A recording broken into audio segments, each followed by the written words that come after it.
ازيكم يا شباب؟ ايه الاخبار؟ ان شاء الله تكونوا بخير. طبعا بعمل الفلوج ده دلوقتي وانا مش محضر اي حاجه اقولها، لكن حسيت ان انا عايز اطلع اتكلم معاكم، احكي لكم حاجات كتير، اشرح لكم حاجات حصلت الفتره اللي فاتت. كنت بدات انا اعمل فيديوهات يوتيوب فلوجز طويله وقت تحضير البطوله اللي كان في شهر 9. واللي ما يعرفش، كانت بطوله WNBF دبي. كنت قعدت انزل زي سلسله فيديوهات الطريق الى المسرح، حلقه كذا كذا وكذا. وانا بقى كشخص كنت فاهم وان مان شو، يعني بصور الحاجه من اول ما اصحى لحد ما انام واديت كل حاجه. وجنب ده كنا بنعمل يوتيوب انستجرام ريلز من الفلوجز دي، بس قصيره تبقى دقيقه واحده. فكنت بحاول على قد ما اقدر ان انا ادوكيومنت كل حاجه، لكن طبعا ما عرفش ان انا اكمل في اللي انا بعمله. هتقولي ليه؟ هقولك عشان اللي ما يعرفش، انا بشتغل شغلانتين. انا بشتغل الصبح من 9 ل 5، بالليل بعمل كونتنت، ومرة الناس كتمرين اونلاين. فانا بعمل بص 3 حاجات لوحدي. فطبعا الموضوع ده كتصوير كتحضير، كانك انت تبقى بتلعب كارديو كل يوم، بتكون جعان، بتكون عامل دايت، بتكون حاسب اكلك، بتكون فاهم. فلو انا كنت بعمل كل حاجة لوحدي، فبجد جيت في فترة وقعت خلاص، فاهم؟ دماغي اللي هي انفجرت، فاهم؟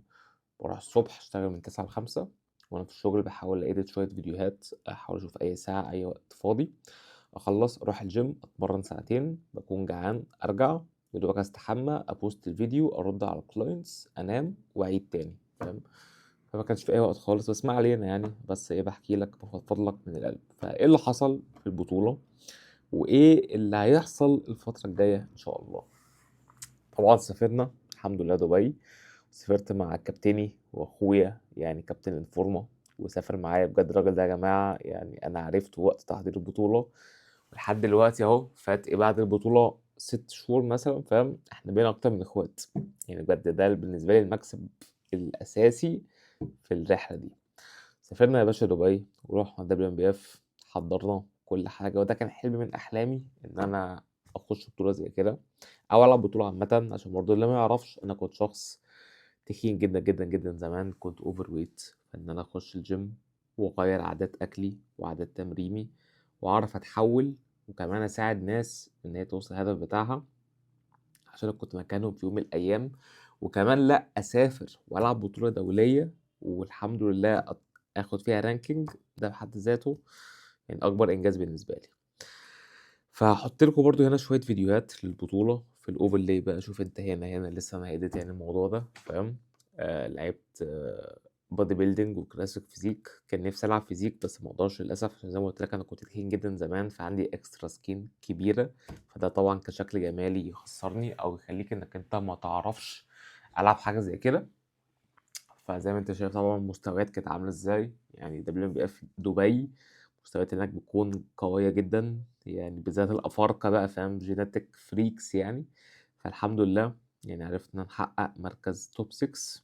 وبجد ساعتها أنا وصلت لأحسن مستوى في حياتي. اتعلمت كتير جدا، اتعلمت بجد إنك أنت مجرد إنك أنت بس تعرف تحترم الحاجة اللي بتخش في جسمك، أو إنك أنت تختار الحاجة اللي تخش في جسمك، ده أكبر صورة من احترامك لنفسك حرفيا يعني. اتعلمت كتير أوي من البطولة. بعد ما خلصنا البطولة فتحنا أكل بقى. طبعا زدت يعني يا جدعان، بجد في يومين زدت 10 كيلو. كنا ناكل الأخضر واليابس. كنت أنا وانفورما واحد كمان صاحبي اسمه طارق. فصاحبي ده يعني كان صاحبي من دي 1 في الجيم. احط لكم برضه صورتنا واحنا كنا في الاول خالص، من اول يوم لما دخلنا الجيم كنت انا وهو عاملين ازاي، وبعد كده دلوقتي بقينا عاملين ازاي. فبجد انت صاحبك اللي في الجيم ده هو ده حرفيا اقسم بالله اللي هيكمل معاك على طول، هو ده اللي هيساعدك انك انت تبوش انك انت توصل للليفل الجاي. فبجد يعني حافظ على صاحبك اللي في الجيم ده، وحاول تتمرن عليه قد ما تقدر، عشان بجد طارق او الشخص اللي بقولك عليه ده فهو خلاص سافر ألمانيا، مبقاش قاعد معايا، بس جالي مخصوص دبي عشان يحضر البطولة والكواليس نفسها ويكون معايا، وهو وحسين اللي هو كابتن فورما وكل الكلام ده.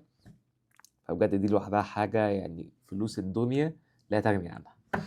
فكنت بقول ايه، نسيت والله.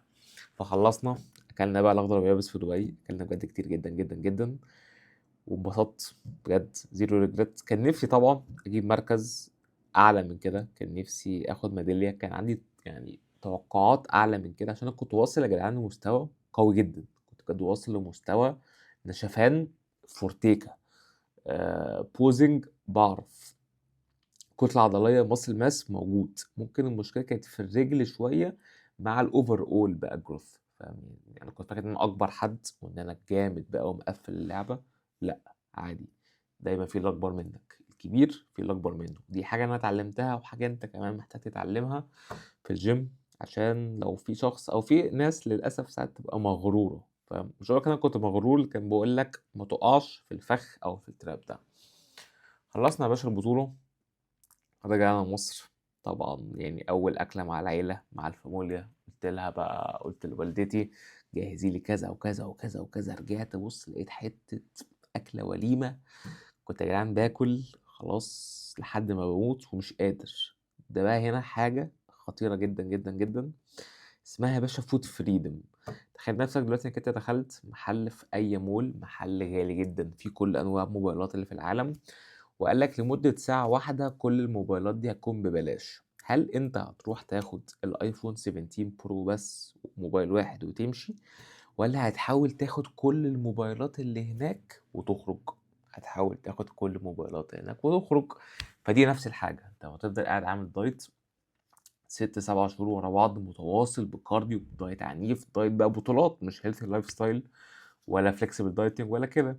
مجرد بس إنك أنت خلاص خلصت والهدف بتاعك خلص، أنت بتبقى بتخش في حالة اللي هو أنا عايز آكل أي حاجة. يعني حتى لو أنا أصلًا مش باحب البيتزا، هاكون لأ عايز آكل البيتزا، اللي هو why not، فاهم؟ طب ما الحاجة دي قدامي، طب ما أنا ممكن آكلها. فهي نفس الفكرة بالضبط. فضلت قاعد فترة كبيرة، قاعد عمال حرفيًا باكل أي حاجة قدامي، عمال أزيد، بس عمال أتمرّن، بس بازيد طبعًا دهون، لحد ما وصلت لمرحلة إن أنا يعني بجد كنت خلاص، فاهم؟ أنا باصحى عمّال أفكّر في الأكل، النهارده هاكل إيه، النهارده هاكل إيه، بقى الأكل خلاص بقى الدوبامين بتاعي. ساعتها اكتشفت بقى إن أنا دخلت في مرحلة وحشة أوي، أو eating disorder أوي، وقعدت أقرا عن الموضوع ده كتير على الإنترنت. فطلع الموضوع يعني منتشر، حاجة اسمها post competition blues. يعني إيه؟ يعني أنت بتكون قاعد ماسك دايت مخصوص وقاعد كل يوم تشتغل لهدف بقى لك 6، 7 شهور اللي هو بطولة مثلًا for example. فأنت بتكون حاطط لنفسك هدف، أنت بجد قاعد شغال 6 شهور، 7 شهور على هدف معين ولحظة معينة. فأنت بتبقى عندك لأ هدف في اليوم، هدف في حياتك. مجرد إنك أنت خلصت البطولة الهدف ده خلاص خلص. ساعات تسأل نفسك طب أنا عايش ليه؟ طب أنا باعمل إيه؟ طب ما آكل، طب ما أفكس جيم النهاردة، وتخش بقى في دوامة. أنا دخلتها بجد، تخنت جدًا، نفسيتي كانت زي الزفت، بقى عندك body dysmorphia في 10. يعني لو كان عندي body dysmorphia times 1 بقت times 10. اللي هو خلاص أنا شُفت نفسي وأنا مفرتك وأنا ناشف وأنا على الstage وأنا بالabs وأنا بالveins وأنا. دلوقتي أنا إزاي بقيت كده، فاهم؟ لمّا حد يشوفني في الgym ويشوفني وأنا مكرّش يقول عليّا إيه، فاهم؟ كل دي حاجات بتيجي لك بعد ما بتخلّص البطولة، وبالذات لو أول بطولة في حياتك. فالشطارة إنك أنت تحاول تخرج من الexperience دي من غير خساير أو بأقل خساير. أنا للأسف لأ، يعني زي ما قُلت لك وقعت في الموضوع ده، قعدت آكل وما اتمرنتش وتخنت، تخنت جدًا، جدًا، جدًا. فدخلت في حالة نفسية وحشة. فقعدت بقى أقرا كُتب، أجرّب strategies إزاي ممكن أعالج الeating disorder ده. فلو أنت يعني مهتم تعرف حاجة زي كده، ممكن أعمل لها فيديو مخصوص لوحده، عشان دي كانت يعني قصة طويلة جدًا، جدًا، جدًا، وناس كتيرة يعني أكيد بتعاني من حاجة زي كده. فالمهم يعني ده كان إيه، زي ملخص كده للفترة اللي فاتت. وبعد ما خلصت البطولة كل الحياة رجعت تاني زي ما هي، رجعت أتمرّن عادي كويس، رجعت لفورمتي تاني، جسمي بقى كويس، لسه باشتغل شغلي من 09:00 ل17:00، باحط فيديوز على إنستجرام، باعمل محتوى، بامرّن ناس، online training، كل الكلام ده. فاللي أنا عايز أعمله الفترة الجاية إيه، وبرضه بافكّر معاك بصوت عالي، وأنت برضه لو عندك أي اقتراحات ممكن تعرّفني.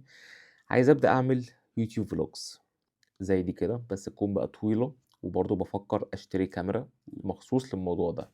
يعني أنا حاليًا باصوّر بالموبايل، بس طبعًا الموبايل بيكون فيه مشاكل كتيرة توقّفك، زي مثلًا الstorage، زي إنك أنت تشحن الموبايل، زي إن حد يكلمك وأنا باصوّر، زي distractions كتيرة مش عايزها. عايز أجيب لأ الكاميرا اللي هي الDJI Osmo Pocket 3 دي، أصوّر بيها حاجات بقى في الgym بالمايك وإحنا بنتمرّن، أكلات.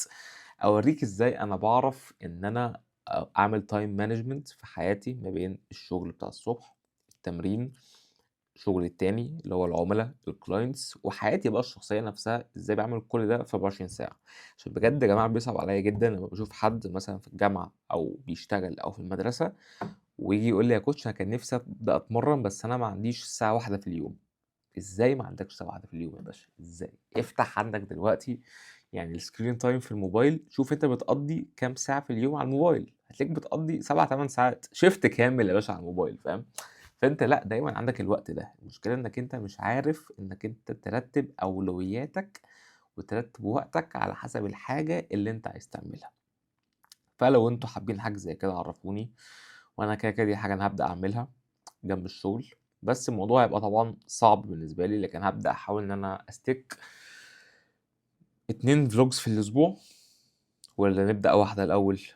مش عارف الصراحة، اكتب لي برضه في الcomments يعني عايز واحدة والّا 2 بحيث بقى أورّيك يومي من الأول عامل إزاي، لمّا باصحى من النوم باشتغل من 09:00 ل17:00 الشغل بيكون عامل إزاي، باخد معايا وجباتي إزاي، باحضّر الوجبات، إزاي مش بابوّظ الdiet، إزاي لمّا باخرج مع صحابي مش بابوّظ الdiet، إزاي باتمرّن، نصايح في التمرين، نصايح في التغذية، نصايح في المكملات، كمية فاهم بحر، حاجة بجد متحمس جدًا أعملها، لكن طبعًا مش هتكمل من غير دعمكم، فده كان vlog النهارده، vlog يعني صغير، أظن كده عمل إيه 10 دقايق مش عارف هنشوف، فاكتب لي رأيك في الcomments ولو عندك طبعًا أي اقتراحات عرّفني، وأشوفكم إن شاء الله، إن شاء الله في الvlog الجاي زي ما وعدتكم، يكون vlog اليوم كامل عامل إزاي، ونبدأ بقى نpost والشغف يرجع، وعايز أفكّرك يا باشا فاضل 10 أسابيع على الصيف، بجد، بجد، بجد أنت من حقك إنك أنت تعيش بأحلى جسم في حياتك، فابدأ دلوقتي، ابدأ دلوقتي، اعمل دايت، اتمرن، امشي 10,000 خطوة، اشرب 4 لتر مَيّة في اليوم، عيد نفس الروتين ده 10 أسابيع اللي جايين، هتلاقي نفسك اختلفت 180 درجة. وكان معاكم محمد سامي من ليفت والسامي، وأشوفكم إن شاء الله الفلوج الجاي، سلام.